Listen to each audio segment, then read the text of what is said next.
são os democratas brasileiros, né? E não são só os democratas brasileiros que estão vendo o programa. Há milhões de outros aí, espalhados pelo Brasil, felizes com a intervenção muito bem-vinda de um outro país democrata, fazendo o que milhões de brasileiros gostariam de ter feito bem antes até. Nós estamos há 6 anos com medo. Digo nós, não me incluo entre eles, não. É um país com medo que eu compreendo. Sim. Que eu compreendo. Toda ditadura inspira medo. Boa noite, Paula, nossa chefe, meu amigo Piotr. Grande consta, grande dia, sobretudo para os diretamente atingidos, como Constantino, tá? Que é um dos exemplos de que o Brasil fez coisas sórdidas, comandado por esse consórcio Supremo e Governo. Ana, minha querida, e Carlo Cauti, boa noite também. Bem, os Estados Unidos aplicou as suas próprias leis para resolver o problema também da não aplicação de leis fundamentais no Brasil. Está aí para dar uma enquadrada no governo brasileiro, que assumiu o poder de maneira espúria. Eu vou ser bem claro, eu me sinto hoje como devem ter sentido aqueles colonos que a gente viu tantas vezes no cinema, cercados por índios ali, atirando flecha, querendo matar. Então, quando chegou a cavalaria americana. E é assim que deve ter sentido os que atacavam hoje. É uma ditadura que está no poder, formada pelo consórcio, né? Governo, chefiado por um meliante libertado pelo Supremo, e o próprio Supremo, comandado por um ministro que começou a sua ofensiva quando era o caçula da corte, por esperteza do comparsa Dias Toffoli, que justamente escolheu aquele que estava ali na sombra, sempre o caçula. Eles só não pedem para buscar o cafezinho ali, mas eles tratam como um recém-chegado que não tem importância. Conhecedor do temperamento autoritário desde sempre do Alexandre de Moraes, o Toffoli, desde o começo praticando irregularidades, criou um inquérito que não poderia ter sido criado ilegal, entregou ilegalmente a relatoria desse inquérito, o comando do inquérito, para quem não poderia ter assumido aquilo. Deveria haver um sorteio honesto. E a partir daí a pouco eles tentaram censurar um jornal.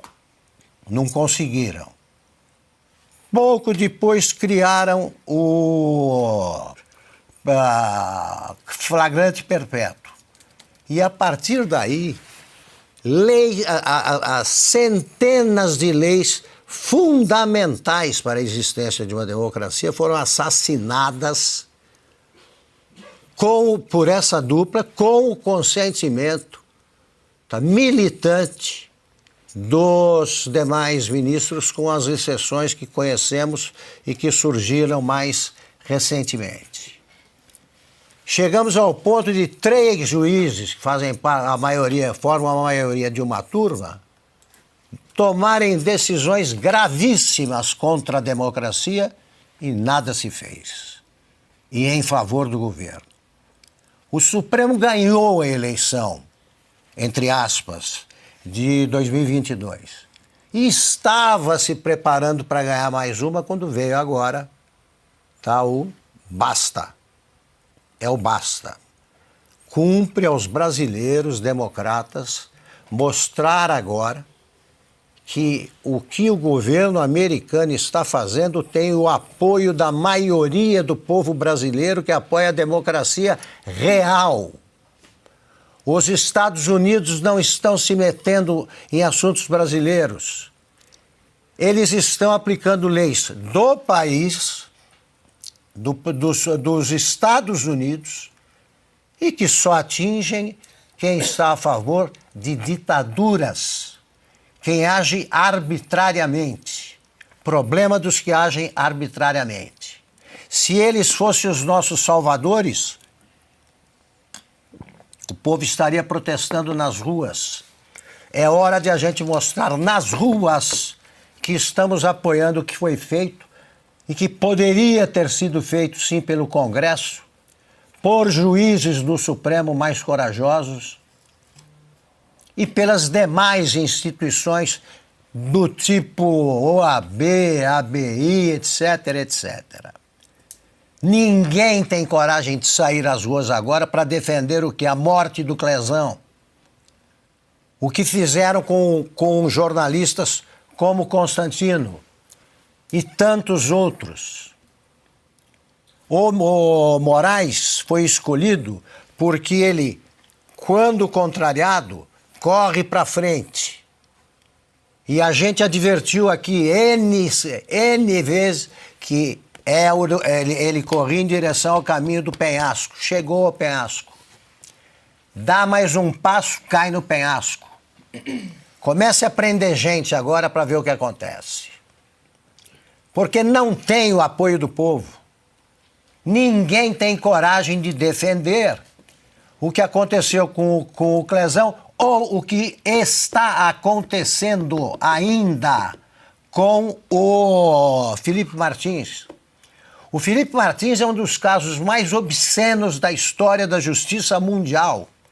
Neste momento, quando os Estados Unidos mostram ao mundo o que é o Brasil, ele continua preso. Ainda não soltaram. E nós queremos que isso seja feito e que acabe a ditadura do judiciário e que o judiciário volte, se conseguir, a cumprir a sua função constitucional. Nós estamos exaustos, cansados de arbitrariedades praticadas por quem não foi eleito e os Estados Unidos agiram por nós, por ser um país efetivamente democrático. Só no Brasil é preso alguém que não cometeu crime nenhum, nada provaram contra ele, como Felipe Martins, e invertendo tudo no direito, coube a ele o ônus da prova. Ele provou que não tinha praticado o crime. Está lá. E eu ouvi hoje uma entrevista em que um dos auxiliares do ministro Moraes, aquele que disse que tinha procurado alguma irregularidade, para ser brando, na revista Oeste não encontrou nenhuma, encontrou material jornalístico. Ele deu uma entrevista dizendo que agora ele vai contar tudo o que sabe. Os ventos viraram, não adianta recorrer ao patriotismo de galinheiro que o governo ensaia. Se o governo Lula se preocupasse com o país, não roubaria tanto até os aposentados. E, enfim, isso pode não se manifestar, pode não ficar concreto agora, amanhã, daqui 2 dias e tal. Mas é inevitável que os ventos mudaram e que agora quem vai ter de se explicar é quem não tem desculpas confiáveis a oferecer ao país.